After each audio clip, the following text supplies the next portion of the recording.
الحمد لله حمدا كثيرا طيبا مباركا فيه، نحمده على جزيل نعمائه ونشكره على جميل آلائه.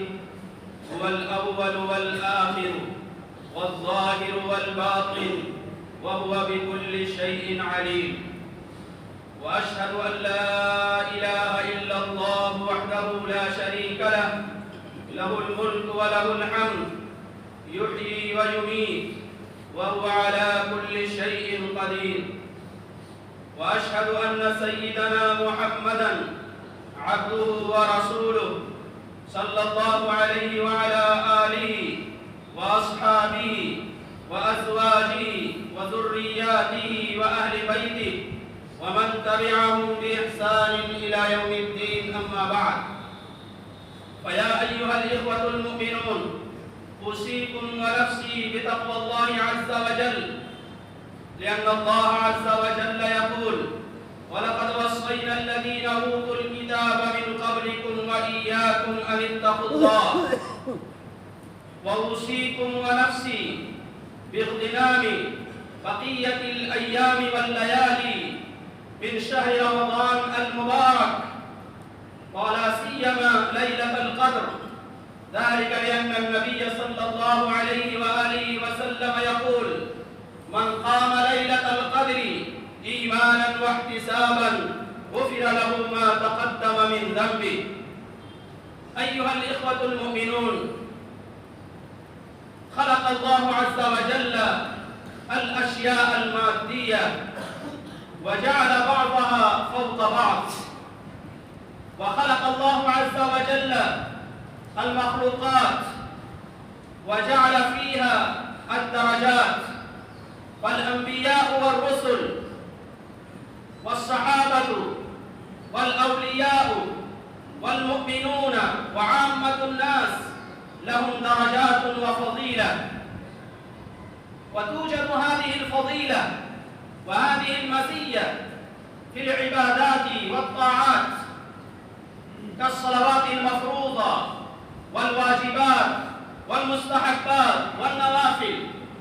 وتوجد هذه الفضيلة في أمكنة العبادة والمواضع المقدسة كالمسجد الحرام والمسجد الأقصى والمسجد النبوي. وتوجد هذه الفضيلة في الأيام والليالي مثل الأيام العشر من شهر ذي الحجة الحرام وشهر رمضان المبارك، ولا سيما ليلة القدر. وقد أشار الله سبحانه وتعالى إلى مزية ليلة القدر في القرآن الكريم فقال: إنا أنزلناه في ليلة مباركة إنا كنا منذرين فيها يفرق كل أمر حكيم أمرا من عندنا إنا كنا مرسلين. أيها الإخوة المؤمنون، كفى هذه الليلة عظمة وقدرا وشرفا وفخرا أن الله سبحانه وتعالى أنزل في هذه الليلة القرآن الكريم. هذا القرآن إذا نزل على جبل لرأيته خاشعا متصدعا من خشية الله. هذا القرآن قد زاد من قيمة وقدر هذه الليلة. وقد أنزل الله سبحانه وتعالى في القرآن الكريم سورة مستقلة باسم القدر، وهي سورة مدنية وهي تشتمل على 5 آيات. قال الله سبحانه وتعالى: إنا أنزلناه في ليلة القدر وما أدراك ما ليلة القدر، ليلة القدر خير من 1000 شهر، تنزل الملائكة والروح فيها بإذن ربهم من كل أمر، سلام هي حتى مطلع الفجر. إنا أنزلناه في ليلة القدر. قال المفسرون إن نزول القرآن كان في 3 مراحل. أولا من الله عز وجل إلى اللوح المحفوظ، ثم من اللوح المحفوظ إلى بيت العزة في السماء الدنيا، ثم من السماء الدنيا إلى قلب محمد صلى الله عليه وسلم في 23 سنة. ثم الله عز وجل يقول: ليلة القدر وما أدراك ما ليلة القدر. ليلة القدر أي ليلة عظيمة، ليلة جليلة، ليلة مقدسة.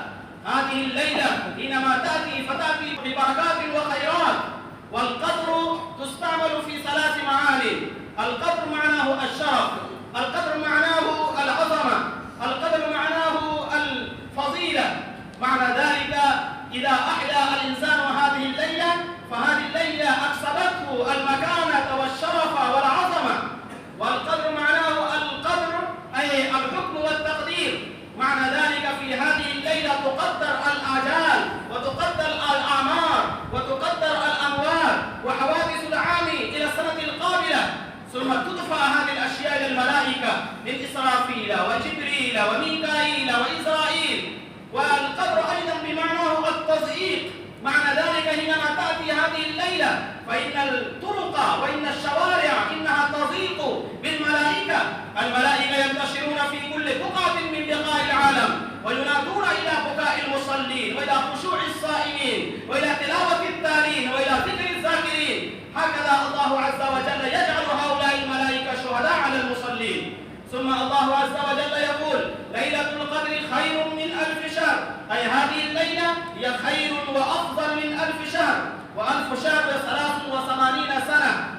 فمن عبد في ليلة واحدة فكأنه عبد هذه المدة المديدة. وقد روي عن النبي صلى الله عليه وآله وسلم أنه ذكر رجلا من بني إسرائيل قد لبس السلاح 1000 شهر، فعجب الصحابة وتعجب الصحابة وتحيروا وقالوا: كيف ذلك يا رسول الله؟ فالله عز وجل أنزل هذه السورة وذكر فيها ليلة القدر، وليلة القدر خير من 1000 شهر. وكذلك هذه الليلة حينما تأتي فإن الملائكة تتنزل وجبريل يتنزل من كل أمر بإذن الله سبحانه وتعالى. وهذه الليلة هي ذات سلام وأمن وخير وبركة وهدوء وطمأنينة. وهذه الليلة كما جاء في بعض الأحاديث ليلة بلجة وليلة صافية وليلة ساكنة، ليلة هادية كأن فيها قمرا. وحينما تطلع الشمس هذه الليلة بعد مضي هذه الليلة فإنها تكون صافية واضحة. وقد سألت عائشة رضي الله تعالى عنها النبي صلى الله عليه وسلم فقالت: يا رسول الله، إذا وافقنا ليلة القدر فماذا نقول؟ فقال النبي صلى الله عليه وسلم: قولي: اللهم إنك عفو كريم تحب العفو فاعف عنا. ورويت عن عائشة رضي الله تعالى عنها قالت: قال رسول الله صلى الله عليه وآله وسلم: تحروا ليلة القدر في العشر الأواخر من شهر رمضان، أو كما قال عليه الصلاة والسلام. أقول هذا وأستغفر الله لي ولكم ولسائر المسلمين من كل ذنب فاستغفروه إنه هو الغفور الرحيم.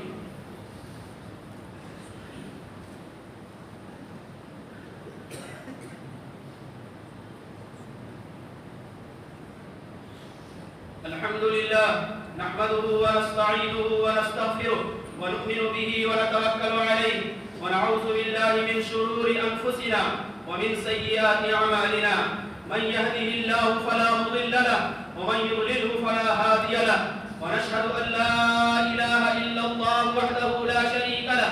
ونشهد أن سيدنا محمدا عبده ورسوله صلى الله عليه وعلى آله وأصحابه وأزواجه وذرياته وأهل بيته وبارك وسلم تسليما كثيرا.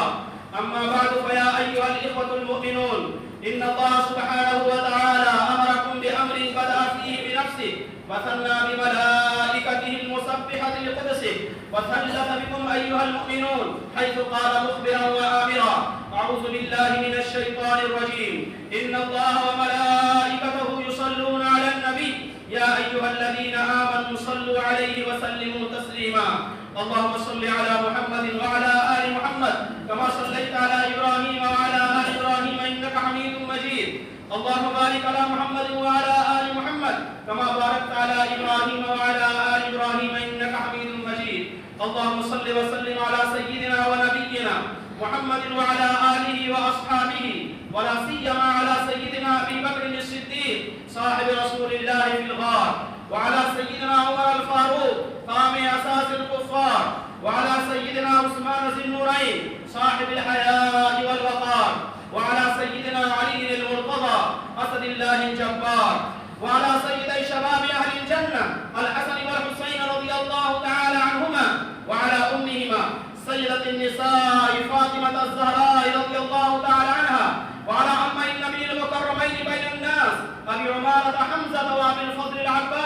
وعلى سائر الصحابة والتابعين ومن تبعهم بإحسان إلى يوم الدين. أولئك حزب الله، ألا إن حزب الله هم المفلحون. اللهم اغفر لي ولمن أحسن إلي ولوالدي ولجميع المؤمنين والمؤمنات والمسلمين والمسلمات. اللهم ألف بين قلوبهم وأصلحهم وأصلح ذات بينهم وانصرهم على عدوك وعدوهم. اللهم أعز الإسلام والمسلمين، اللهم أذل الشرك والمشركين، اللهم أهلك أعداءك وأعداء الدين، اللهم شتت شملهم، اللهم مزق جمعهم، اللهم فل حدهم، اللهم نكس أعلامهم، اللهم خذهم أخذ عزيز مقتدر. اللهم انصر من نصر دين محمد صلى الله عليه وآله وسلم واجعلنا منهم، واخذل من خذل دين محمد صلى الله عليه وآله وسلم ولا تجعلنا منهم. عباد الله رحمكم الله، إن الله يأمر بالعدل والإحسان وإيتاء ذي القربى وينهى عن الفحشاء والمنكر والبغي يعظكم لعلكم تذكرون. اذكروا الله العلي العظيم يذكركم وادعوه يستجب لكم